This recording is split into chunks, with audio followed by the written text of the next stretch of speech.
I do. All right, so let's jump right in, man. So, our top 10, and I'm not sure if we should just go back and forth because we may have some of the same people. So, I will let you lead off. Give me in inverse order your top 10 performances. And the way I did it, Charles, is I had the name of the actor and then the film. So, Okay. At number 10, Selena Gomez, who was in Emilia Perez. oh, okay, Uh, good choice. All right. so yeah, a very emotional performance. I think might have been neglected if anybody would think about it, but she was very powerful in the film as a grieving wife and mother who's trying to move on. She did a lot with the role that she had in that film. I was impressed with her, All right. and it was her first time acting in Spanish, so I mean it was interesting for her. All right. So, what's number nine? I thought we were going back and forth. You're not gonna give me your number All right, 10? I'll give you my number 10, man. You want to go back and forth, man. At number 10 for me, man, was Ryan Destiny from The Fire Inside. And of course, The Fire Inside, we'll talk a little bit more about, but this is based on the Clarissa Shields story, first woman to win two gold medals in the actually let me rephrase that. She did win two, right?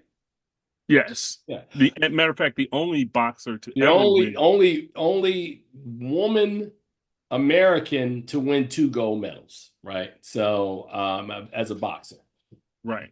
as a boxer. So Ryan Destiny, I'm sure she's done something, and I apologize because I wasn't prepared because Charles caught me off guard. We're not going back and forth, but Ryan Destiny in this film, I thought gave a really good performance, and in one of the three films that I think we talked about last week that we had these similarities. So Ryan Destiny ended up at number 10 for me.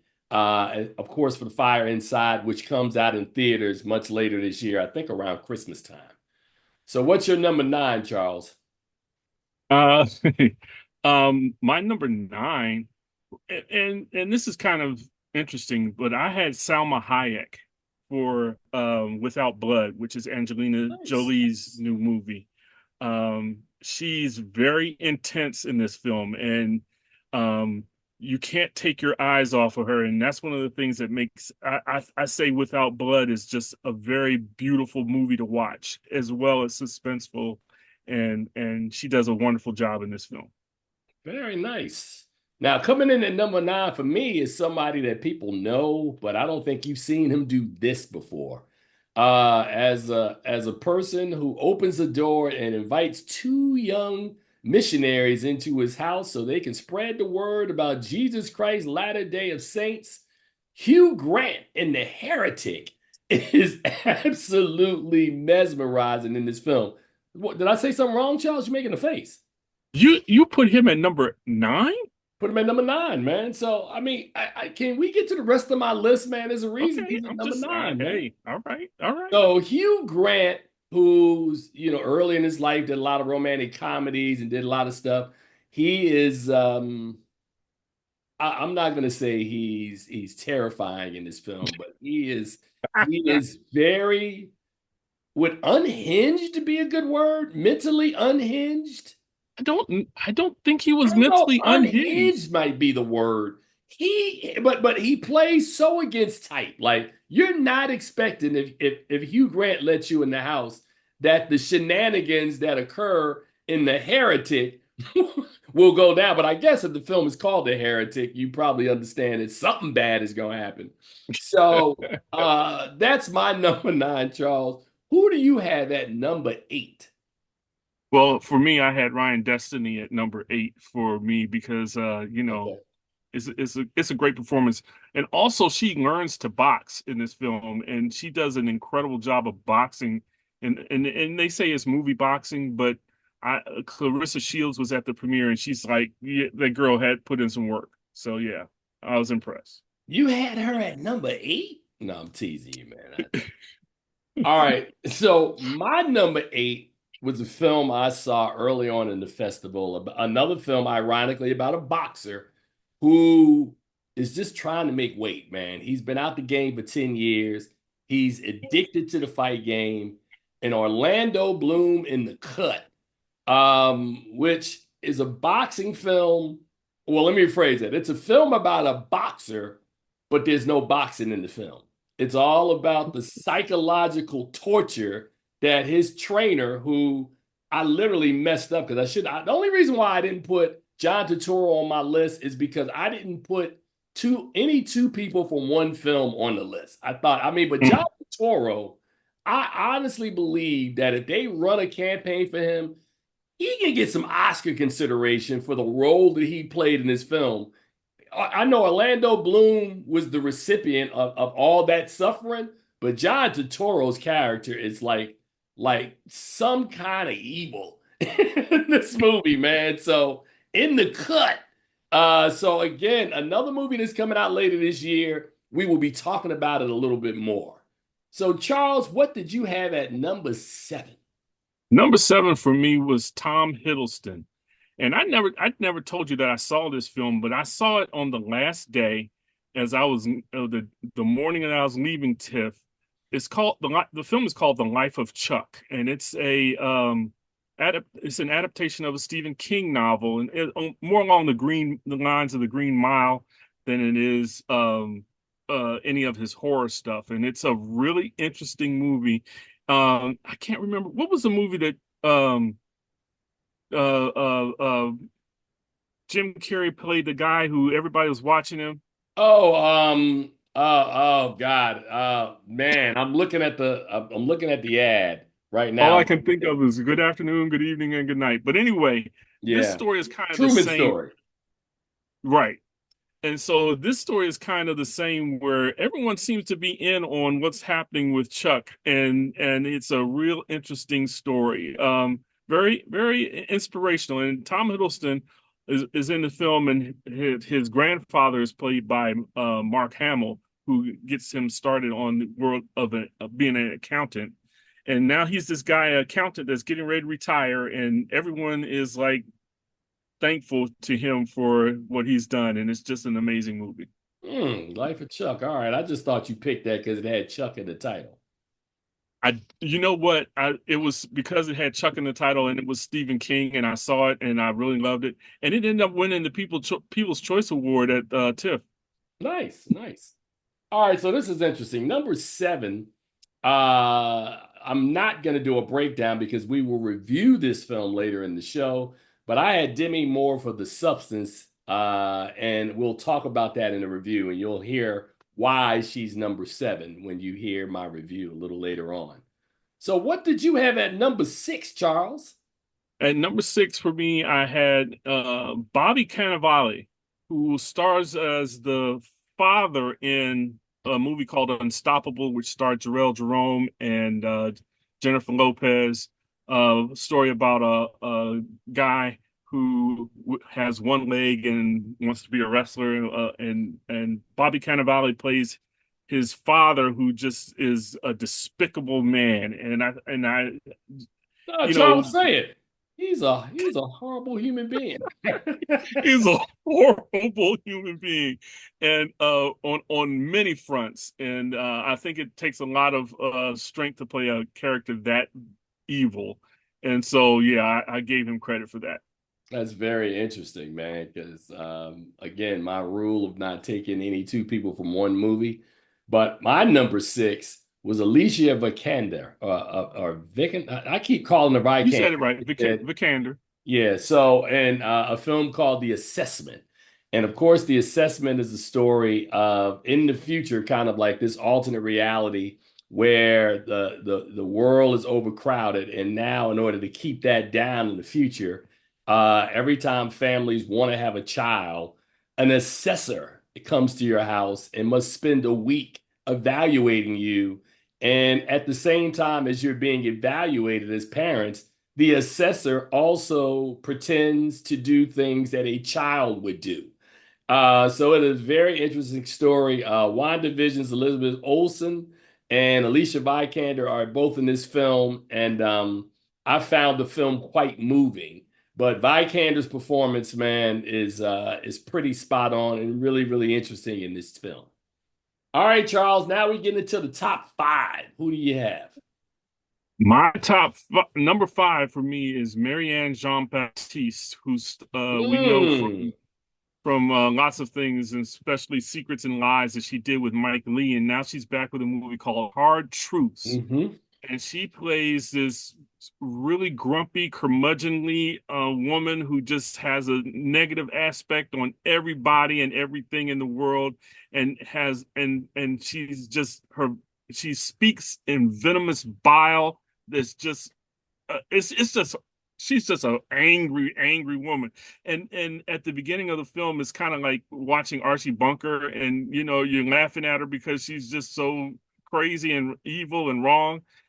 But then as the movie proceeds on, you start to see the pain that is behind all of it, and I think John Baptiste is wonderful in this performance. Got you. All right. And my number five, I take your Bobby Cannavale earlier at number seven and raise you with Jarrell Jerome from Unstoppable, who plays the title, I mean, the main character, who is the one leg wrestler who overcomes all the odds and becomes a champion. Jarrell Jerome, you've seen him in Moonlight, you've seen him in When They See Us. This Well, brother, some man, of us have.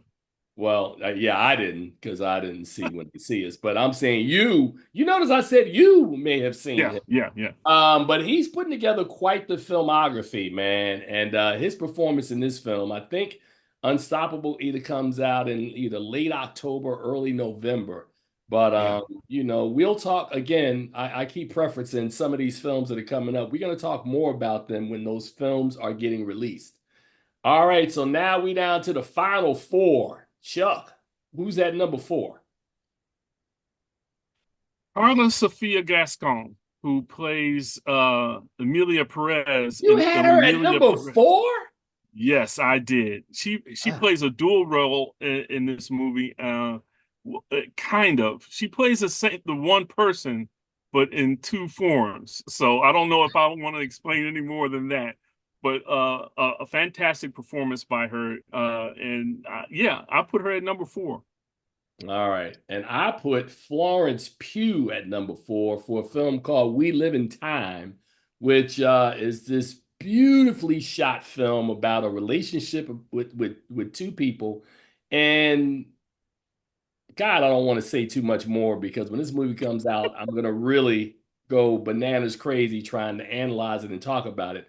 But the one aspect that I will add with this performance, and she stars opposite Andrew Garfield in the film, is that the film is a love story that is unlike any you've seen because it doesn't happen in chronological order, front or back, but it feels like a series of individual vignettes of their lives that are all laid out like a cinematic collage. And at the end, by the end, you really understand not just they live in time, but they love in time and they love passionately in time. So I just thought Florence Pugh was brilliant. I just thought the whole concept of the film was brilliant. But the chemistry between Pugh and Garfield is very, very winning. And it reminds me, Charles, I'll just say this last thing before I move on to the top three. I can't remember the movie with God, the story about the British kid who falls in love with the American woman, and he can move back in time by going in his closet, closing his fist up. Um, but that Um, was yeah. But he can only move back and forth in time in his own life to a certain extent as long as those people are alive. So I love these films that sort of play with time, but they have rules attached to them that either make sense or don't make sense. But We Live in Time, which I saw at Toronto, is absolutely brilliant. And Florence Pugh is a huge reason why. All right, the treacherous three, Charles. What you got? all right. We've talked about this guy on our show before in not so glowing terms, but I had an opportunity to talk with him at Sunday at TIFF. I know where we're And going with this one. And so my number three is John David Washington for the piano lesson. Hmm. The man is electric in this role. This is a role that he was born to play. He perfected it. Well, I won't say he perfected it. He portrayed it on Broadway, and now he had an opportunity to do it on screen. And this is a John David Washington you haven't seen before in any of his films. I think he's animated. He life lively, and he's just incredible in this film. So I put him in at number three. All right, and number three for me is Carla Sofia Gascon, and What? I will try to explain this in the way that Charles didn't explain, without giving out too much. Even though the story does the trailer give a lot of the details away? No, Okay, the no. trailer didn't give it away. Okay, well, never mind then. I'll make sure we keep it spoiler free. Carla Sophia Gascon, as Charles says, playing two people in what was the phrase you just said? She's playing in two different forms or something like that. Yeah, yeah. I mean, she's playing a So citizen, but in a yeah. different role So ways. pretty Yeah. much what the film is about is there's a cartel leader who kidnaps an attorney played by Zoe Saldana. Saldana. And he tells the attorney played by Saldana that I have a proposition for you, but once you hear the proposition, you have to accept it. So if you don't want to take the proposition, don't listen to what I'm about to tell you. So she soldiers on and he reveals what he wants. And Carla Gascon is sort of the heart and soul of like what this story is all about with that reveal. And the performance is so good. I had to ask, like, how many of these actors who? So I just leave it at that without saying any more because I was at the point I was like, who, who, who what happened? Yeah. So really interesting performance that as we get closer to release is I promise you, we will talk a lot about Carla Gascon's performance in Emilia Perez, which I thought was absolutely fantastic. Netflix in November. We'll be talking about it. Absolutely. What's number two, Charles? Number two, now I want you to recognize that I did not repeat any movie on my list, not one. So number two for me was Danielle Deadweiler. And Ah, and you may say, oh, the piano lesson, but no, I'm putting her down 40 for her acres. performance in 40 Acres. Yeah, I 40 knew it was Acres 40 was acres, man. well, you might have known, but everybody else. So yeah, I mean, the performance is as great, and I will say that she is great in the piano lesson, but she is twice as good in 40 Acres. So yeah, I mean, it's a wonderful performance by her, very strong performance. She's motherly, and I don't know. There's so many sides of motherhood that she displays in this film, which is incredible to me. So great film, 40 Acres. All right, man. My number two, I put this person on it because they weren't just brilliant in one movie, they were brilliant in two. And of course, that is none other than Mr. Ray Fiennes, who made my list because he stars in Conclave and The Return. And The Return, I will just start off by saying he is the old story of quiet down. He plays in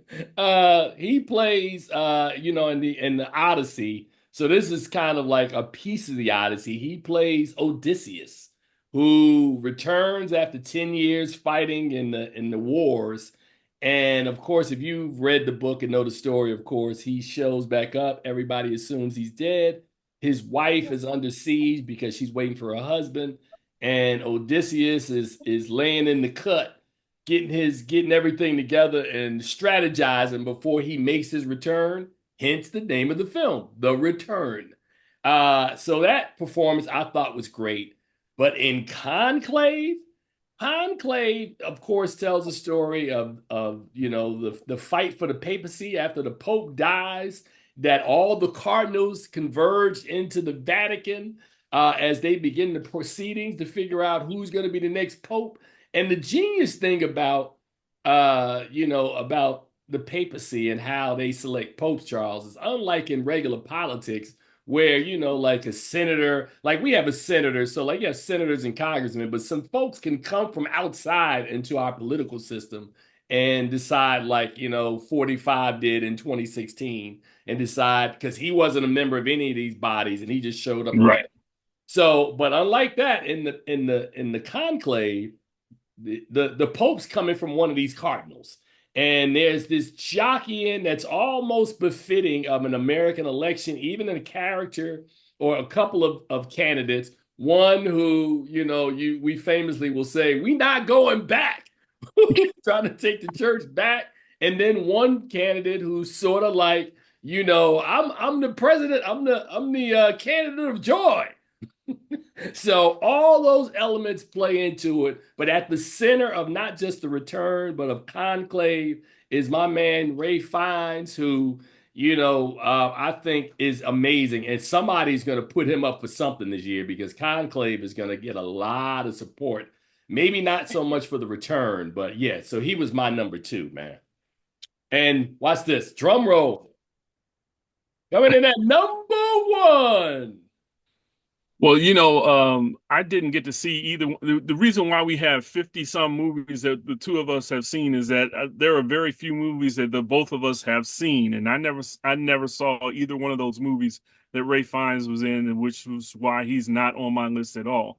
But for me, my number one performance was Hugh Grant in Heretic. I mean, What? because yes, yes, come on now, you can't tell me. I mean, he plays so against type in this film. I mean, he's usually the lover boy, charming guy. He's charming in this way in this movie, but he's a demented kind of charming in this movie.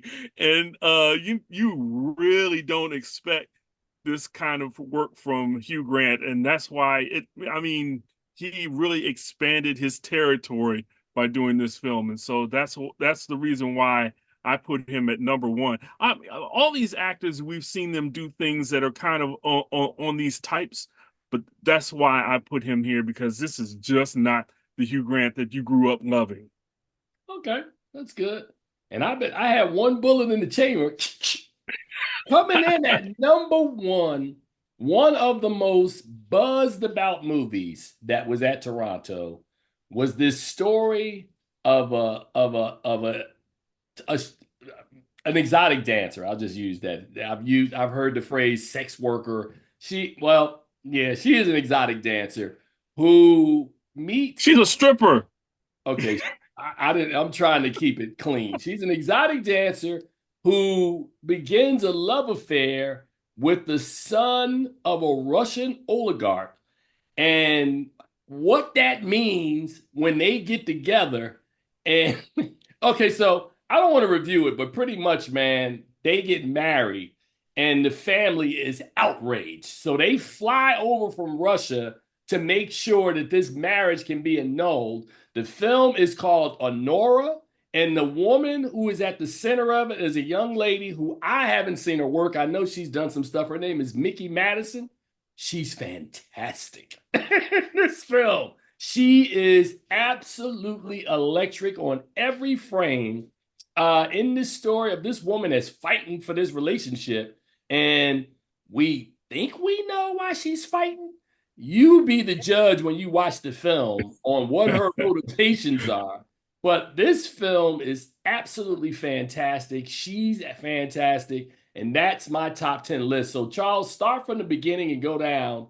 Give everybody your top 10 one more time, starting with Mr. Hugh Grant. Hugh Grant at number one, Danielle Deadwyler at number two, John David Washington, Carla Sophia Gascon, Marianne Jean Baptiste, Bobby Cannavale, Tom Hiddleston, Destiny, Salma Hayek, and Selena Gomez. All right, I want you to know that Charles didn't give you any films there, so I'm going to do it the correct way for my list. Well, shoot, Mickey, if they've been watching the show, they heard the movies. all right, Mickey Madison from Honora, Ray Fiennes for both Conclave and The Return, Carla Sophia Gascon for Emilia Perez, Florence Pugh, We Live in Time, Jarrell Jerome, Unstoppable, Alicia Vikander for The Assessment, Demi Moore, The Substance, Orlando Bloom, The Cut, Hugh Grant for Heretic, and finally Ryan Destiny for The Fire Inside. I think we only had like two of the same people, right? Three people on our that we shared on our list.